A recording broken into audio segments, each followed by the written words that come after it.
കേരളത്തിലെ സ്വർണ്ണ വിപണിയിൽ കഴിഞ്ഞ കുറച്ച് മാസങ്ങളായി കണ്ടത് അക്ഷരാർത്ഥത്തിൽ ഒരു സ്വർണ്ണ കൊടുമുടി കയറ്റമായിരുന്നു. സാധാരണക്കാരനെ അത്ഭുതപ്പെടുത്തിക്കൊണ്ട് ഒരു പവൻ അഥവാ 8 ഗ്രാം സ്വർണത്തിന് 1 ലക്ഷം രൂപ എന്ന സ്വപ്ന സമാനമായ എന്നാൽ ഭീതി ഉണർത്തുന്ന ഒരു മാന്ത്രിക സംഖ്യയിലേക്ക് വില അടുക്കുകയായിരുന്നു. എന്നാൽ ആ കൊടുമുടിക്ക് തൊട്ടടുത്തെത്തിയിട്ട് ഇപ്പോൾ സംഭവിച്ചിരിക്കുന്നത് ഒരു ഗണ്യമായ തിരിച്ചിറക്കമാണ്. ഒറ്റയടിക്ക് 1600 രൂപയുടെ കുറവാണ് കഴിഞ്ഞ ദിവസങ്ങളിൽ രേഖപ്പെടുത്തിയത്. 92,320 രൂപയിൽ നിന്നും വില 91,720 രൂപയിലേക്ക് എത്തിയിരിക്കുന്നു. വെറും 5 അക്കങ്ങളിലുള്ള ഈ മാറ്റത്തിനപ്പുറം ആഗോള സാമ്പത്തിക വ്യവസ്ഥയുടെ സങ്കീർണമായ താളക്രമങ്ങളെക്കുറിച്ചുള്ള നിർണായക സൂചനകളാണ് ഈ തിരിച്ചിറക്കം നൽകുന്നത്. പലപ്പോഴും സാമ്പത്തിക അനിശ്ചിതത്വങ്ങളുടെ കാലത്ത് നിക്ഷേപകർ സുരക്ഷിത താവളമായി കാണുന്ന സ്വർണം എന്തുകൊണ്ടാണ് പെട്ടെന്ന് മൂല്യം കുറയുന്നത്?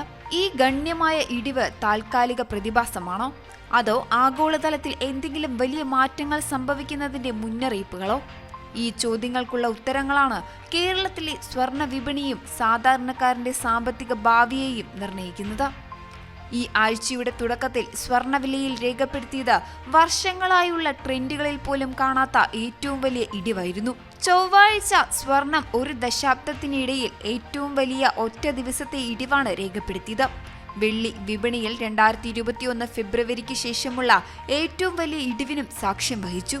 എന്തുകൊണ്ടാണ് ഈ വിലയേറിയ ലോഹങ്ങൾ ഒറ്റയടിക്ക് ഇത്രയധികം മൂല്യം കുറയ്ക്കുന്നത്? ഇതിന് പ്രധാനമായും ഒരു കാരണമേയുള്ളൂ: നിക്ഷേപകരുടെ വർദ്ധിച്ചുവരുന്ന ജാഗ്രതയും ആശങ്കയും. നിക്ഷേപകർക്കിടയിലെ ഈ ജാഗ്രത രൂപപ്പെടുന്നത് അമേരിക്കൻ ഐക്യനാടുകളിലെ സാമ്പത്തിക ഡാറ്റയുടെ പുറത്താണ്.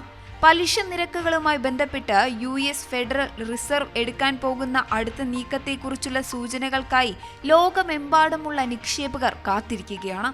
പലിശ നിരക്ക് ഉയർത്തുകയാണ് എങ്കിൽ അത് ഡോളറിനെ ശക്തിപ്പെടുത്തുകയും പലിശ ലഭിക്കാത്ത ആസ്തിയായ സ്വർണത്തിൽ നിന്നും നിക്ഷേപകർ പിന്മാറി ഡോളർ അധിഷ്ഠിത ബോണ്ടുകളിലേക്ക് ശ്രദ്ധ കേന്ദ്രീകരിക്കുകയും ചെയ്യും. ഈ ഭയമാണ് സ്വർണത്തെ താഴോട്ട് വലിക്കുന്നത്. ലോകത്തിലെ ഏറ്റവും വലിയ സാമ്പത്തിക ശക്തിയുടെ അടുത്ത നീക്കത്തെക്കുറിച്ചുള്ള ഊഹക്കച്ചവടങ്ങൾ ഇന്ത്യൻ വിപണിയെ, പ്രത്യേകിച്ച് സ്വർണ്ണ വിപണിയെ എങ്ങനെ സ്വാധീനിക്കുന്നു എന്നതിന്റെ മികച്ച ഉദാഹരണമാണിത്. വർഷങ്ങളായി സ്വർണത്തെ നിക്ഷേപകർ വിശേഷിപ്പിക്കുന്നത് സുരക്ഷിത താവളമെന്നാണ്. ആഗോള സംഘർഷങ്ങൾ വർദ്ധിക്കുമ്പോഴോ സാമ്പത്തിക വളർച്ച മന്ദഗതിയിലാകുമ്പോഴോ ഓഹരി വിപണിയിലെ അനിശ്ചിതത്വങ്ങൾക്കിടയിലോ നിക്ഷേപകർ വിലയേറിയ ലോഹങ്ങളുടെ സുരക്ഷ തേടുന്നത് ഒരു സ്ഥിരം കാഴ്ചയാണ്. കഴിഞ്ഞ വർഷങ്ങളിൽ ലോകത്തിന്റെ പല ഭാഗങ്ങളിലും നടന്ന ഭൗമരാഷ്ട്രീയ അനിശ്ചിതത്വങ്ങൾ സ്വർണ്ണവില ഉയർത്തുന്നതിൽ പ്രധാന പങ്ക് വഹിച്ചു. എന്നാൽ നിലവിലെ വിലയിടിവ് ഒരു പുതിയ പ്രവണതയിലേക്ക് വിരൽ ചൂണ്ടുന്നു. ആഗോള വ്യാപാരത്തിലും രാഷ്ട്രീയത്തിലും ആശങ്ക കുറയുന്നു എന്ന പ്രതീതി. US പ്രസിഡന്റ് ഡൊണാൾഡ് ട്രംപ് ദക്ഷിണ കൊറിയയിൽ വെച്ച് ചൈനീസ് പ്രസിഡന്റ് ഷീ ജിങ് പിങ്ങുമായി ഒരു വ്യാപാര കരാറിലെത്തുമെന്ന് പ്രതീക്ഷിക്കുന്നു എന്ന് പറഞ്ഞത് വിപണി വികാരത്തെ സ്വാധീനിച്ച പ്രധാന ഘടകമാണ്. ലോകത്തിലെ 2 വലിയ സാമ്പത്തിക ശക്തികൾ തമ്മിൽ വ്യാപാര പ്രശ്നങ്ങൾ പരിഹരിക്കുന്നതിനുള്ള നീക്കങ്ങൾ ഉണ്ടാകുമ്പോൾ നിക്ഷേപകർക്കിടയിലെ ആശങ്ക കുറയുകയും റിസ്ക് സോൺ മനോഭാവം വർദ്ധിക്കുകയും ചെയ്യും. അതായത് സുരക്ഷിത ആസ്തികളായിട്ടുള്ള സ്വർണത്തിൽ നിന്നും മാറി ഓഹരികളിലും മറ്റ് വളർച്ചാ സാധ്യതയുള്ള ആസ്തികളിലും നിക്ഷേപിക്കാൻ അവർ തയ്യാറാകുന്നു. കൂടാതെ പ്രസിഡന്റ് വ്ളാഡിമിർ പുടിനും ട്രംപും തമ്മിലുള്ള ഉച്ചകോടിക്ക് റഷ്യ തയ്യാറെടുക്കുന്നതും ആഗോളതലത്തിൽ ഊർജ്ജ വിപണികളിലും വ്യാപാരത്തിലും ഒരുതരം ശാന്തത കൊണ്ടുവരും എന്ന പ്രതീക്ഷയും നൽകുന്നുണ്ട്. സംഘർഷങ്ങൾ കുറയുമ്പോൾ സ്വർണത്തിന്റെ തിളക്കം മങ്ങുന്നു. ഇതാണ് ഇപ്പോഴത്തെ വിപണിയുടെ അടിസ്ഥാന തത്വം. കേരളത്തിലെ സ്വർണ്ണ വിപണിയെ സംബന്ധിച്ചിടത്തോളം ഈ വിലയിടിവ് അത്ര നിസ്സാരമായി കാണാനാവില്ല. 1 പവൻ സ്വർണത്തിന് 1 ലക്ഷം രൂപ തൊടും എന്ന് ഭയക്കുന്നവർക്ക് ഇതൊരു താൽക്കാലിക ആശ്വാസമാണ് എങ്കിലും ഇതിന് സാമ്പത്തികപരമായി പല അനന്തര ഫലങ്ങളുമുണ്ട്.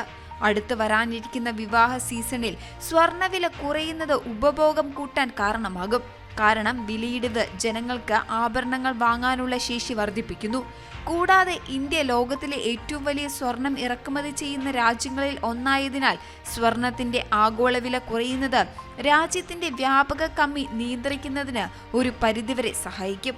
എന്നാൽ ഉയർന്ന വിലയ്ക്ക് സ്വർണം വാങ്ങിയിട്ടുള്ള നിക്ഷേപകരെ സംബന്ധിച്ച് ഈ ഇടിവ് ആശങ്കയുണ്ടാക്കും. ഇപ്പോഴത്തെ വലിയ ഇടിവ് താൽക്കാലികമാണോ എന്നറിയാൻ അവർ US പലിശ നിരക്കിന്റെ പ്രഖ്യാപനത്തിനായി കാത്തിരിക്കുകയാണ്. സ്വർണം ഒരു ആഭരണം എന്നതിലുപരി ഒരു നിക്ഷേപ ആസ്തിയായി മാറിയ കാലഘട്ടമാണിത്.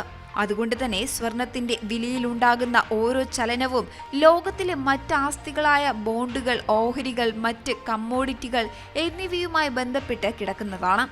സ്വർണത്തിന്റെ അടുത്ത നീക്കം എങ്ങോട്ടായിരിക്കുമെന്നതിന്റെ ഉത്തരം പ്രധാനമായും യുഎസിലെ സാമ്പത്തിക ഡാറ്റയെ ആശ്രയിച്ചിരിക്കുന്നു.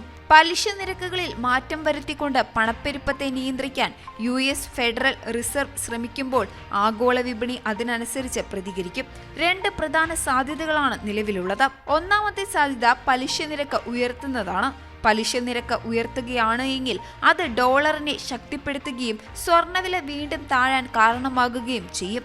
ഈ സാഹചര്യത്തിൽ വില നിലവിലെ നിലവാരത്തിൽ നിന്നും കൂടുതൽ കുറയാനും സാധ്യതയുണ്ട്. രണ്ടാമത്തെ സാധ്യത പലിശ നിരക്ക് നിലനിർത്തുകയോ കുറയ്ക്കുകയോ ചെയ്യുന്നു എന്നതാണ്. ഇത് സ്വർണത്തിന് വളരെ അനുകൂലമായ ഒരു സാഹചര്യമാണ്.